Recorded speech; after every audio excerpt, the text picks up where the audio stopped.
Gold, trusted gold buyers. మీరు తాకట్టు పెట్టిన బంగారాన్ని విడిపించి ఈ రోజు ఉన్న మార్కెట్ ధరకు కొనబడను.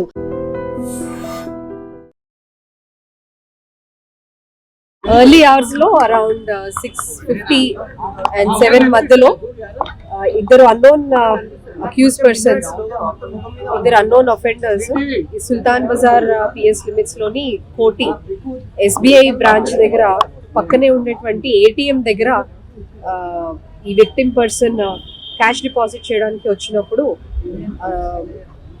వాళ్ళు రెక్కీ చేసుకుని ఉన్నట్టున్నారు. పక్కనే ఉన్నటువంటి బస్ స్టాప్ నుంచి వచ్చి అతన్ని ఒక సపోజిట్లీ తపంచా ఒక రౌండ్ ఫైర్ చేయడం జరిగింది. దాంతో విక్టిమ్ కి కాలికి ఇంజరీ జరిగి అతను అక్కడ పడిపోతే అతని బైక్ అండ్ బ్యాగ్ తీసుకొని వెళ్ళిపోవడం జరిగింది. దీనికి సంబంధించి క్లూస్ టీమ్ వచ్చింది, సీసీటీవీస్ వెరిఫై చేస్తున్నాము. సెవెరల్ టీమ్స్ అన్ని కూడా పెట్టి ఇన్వెస్టిగేషన్ టీమ్స్ పెట్టి task force and CCS teams తో కలిసి కోఆర్డినేట్ చేసి we are working it out. Thank you. Vehicle is victim they, అది vehicle belongs to victim they తీసుకుని వెళ్ళారు. ఈ విక్టిమ్ రెగ్యులర్ గా ఇక్కడికి వచ్చి క్యాష్ డిపాజిట్ చేస్తూ ఉంటాడని చెప్తున్నారు. So maybe will have to verify on that grounds. మనకి ఇంకా అంత క్లారిటీ రాలేదు. వాళ్ళైతే ఏటీఎం కి రైట్ సైడ్ నుంచి వచ్చినట్టు ఉంది. తెలిసిన వాళ్ళే పని ఏమని అనుమానిస్తున్నారు. Will have to verify. Victim statement ఏమని ఇస్తున్నారు మేడం? హాస్పిటల్ అడ్మిట్ అయి ఉన్నాడు అతను. ఇంకాను విల్ టేక్. ఎన్ని రౌండ్ల కాల్పులు జరిగినట్లు ప్రాథమికంగా ఇస్ ఫైన్. నగదు ఎంతవరకు? సుమారు 6 లక్షలు. మేడం ఎన్ని రౌండ్ల కాల్పులు జరిగినట్లు ఏమన్నా గుర్తించారు? విక్టిమ్ కి తగిలింది అయితే ఒక రౌండ్, బహుశా ఇంకొకటి కూడా ఫైర్ చేసి ఉండొచ్చు. మనం క్లూస్ టీమ్ వాళ్ళు వెరిఫై చేస్తున్నారు. నాంపల్లి సంబంధించిన అతను, ఈయన క్లాత్ బిజినెస్ చేస్తూ ఉంటారు. క్లాత్ బిజినెస్ కి సంబంధించిన క్యాష్ డిపాజిట్ చేయడానికి వచ్చారు. ఈ మధ్య కాలంలో ఈ దోపిడీలు ఎక్కువ అవుతున్నాయి. ఈ మూట అంతరాష్ట్ర మూట అనేది అనుమానిస్తున్నారా, అంటే లోకల్ గా తెలిసిన వాళ్ళ పని మీరు క్రైమ్ సీన్ కూడా అబ్జర్వ్ చేశారు కదా, ఎక్కువ అయ్యాయి అనేది కరెక్ట్ కాదు. This is a stray incident I think, because I think last 1 year back ఎప్పుడో ఒకసారి అయింది. సో మళ్ళీ ఆ తర్వాత ఇదే జరగడము. సో యా, బట్ స్టిల్ ఎప్పుడైనా ఆఫెన్సే. మీరు ఇంకోటి ఏమడిగారు? ఎన్ని టీమ్స్? ఆల్మోస్ట్ 5 టీమ్స్ ఫామ్ చేసాం ఇప్పటికి. ఇంకా టాస్క్ ఫోర్స్ వాళ్ళందరూ కూడా కోఆపరేట్ చేస్తారు. బిగ్ బ్రేకింగ్ అంతోంది. కోటి ఎస్బీఐ ప్రధాన కార్యాలయం ఎక్కడైతే ఉంటుందో అది రద్దీగా ఉన్నటువంటి ప్రాంతం. అక్కడ గన్తో కాల్పులు జరిగాయి ఈరోజు పొద్దున 7 గంటల ప్రాంతంలో. యాక్చువల్లీ ఉదయం 7 గంటలకు రిన్షద్ అనే వ్యక్తి ఈ ఎస్బీఐ బ్యాంక్లో డిపాజిట్ చేయడానికని వెళ్ళాడు. ఏటీఎంలో డిపాజిట్ చేయడానికి వెళ్ళాడు. సో అతన్ని ఫాలో అయినటువంటి దుండగులు గన్తో అతని మీద కాల్పులు జరిపి ఆయన దగ్గర ఉన్నటువంటి 6 లక్షల రూపాయల నగదును ఎత్తుకొని పరారైనరు. అండ్ ఆ కాల్పుల్లో ప్రస్తుతం మనం చూస్తూ ఉన్నాం రన్షీద్కు కాలికి అట్లాగే కొంత హ్యాండ్కి కూడా గాయాలైన పరిస్థితి అయితే కనిపిస్తోంది. Out of danger. రన్షీద్కి అయితే ఏమీ కాలేదు.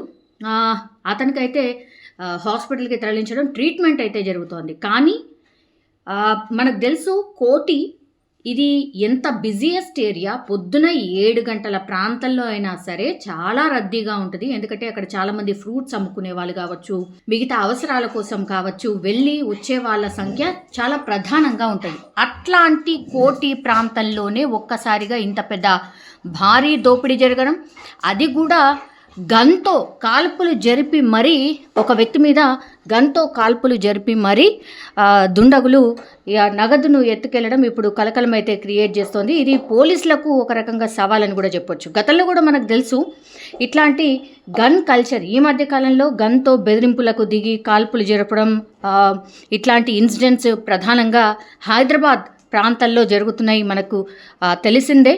అండ్ ఏకంగా ఇప్పుడు ఈ నగదుని ఎత్తుకెళ్ళడానికి 6 లక్షల నగదును ఎత్తుకెళ్ళడానికి దుండగులు ఒక వ్యక్తి మీద కాల్పులు జరిపారు. అయితే ఇక్కడ అనుమానాలు ఏంటంటే, మరి ఈ రిన్షిద్ దగ్గర ఇంత పెద్ద మొత్తంలో డబ్బులు ఉన్నట్టుగా ఎవరికైనా ముందే తెలిసిన తర్వాత ఈ ఘాతకానికి పాల్పడ్డారా, ఇతనికి తెలిసిన వ్యక్తే ఏదైనా చేశారా, ఇట్లాంటివన్నీ కోణాల్లో పోలీసులు అయితే విచారణ చేస్తున్నారు. ఇంకోటి, కాల్పులు జరిపి పరారైపోయినరు, అయితే దుండగులు ఎంతమంది, ఎలా వచ్చారు, ఏంటి అనేది కూడా పూర్తి స్థాయిలో విచారణ అయితే చేస్తున్నారు పోలీసులు. అండ్ చుట్టుపక్కల ఉన్నటువంటి అన్ని సీసీ కెమెరాస్ని కూడా పూర్తి స్థాయిలో చెక్ చేస్తూ ఉన్నారు. అండ్ రిన్షిట్ దగ్గర నుంచి కూడా స్టేట్మెంట్ తీసుకున్నారు. అంటే ఈ 6 లక్షల నగదు ఎక్కడి నుంచి వచ్చాయి, ఎవరికి డిపాజిట్ చేస్తున్నారు, మీరు గతంలో డిపాజిట్ చేశారా, ఇట్లాంటి అన్ని కోణాల్లో ప్రశ్నిస్తున్నారు.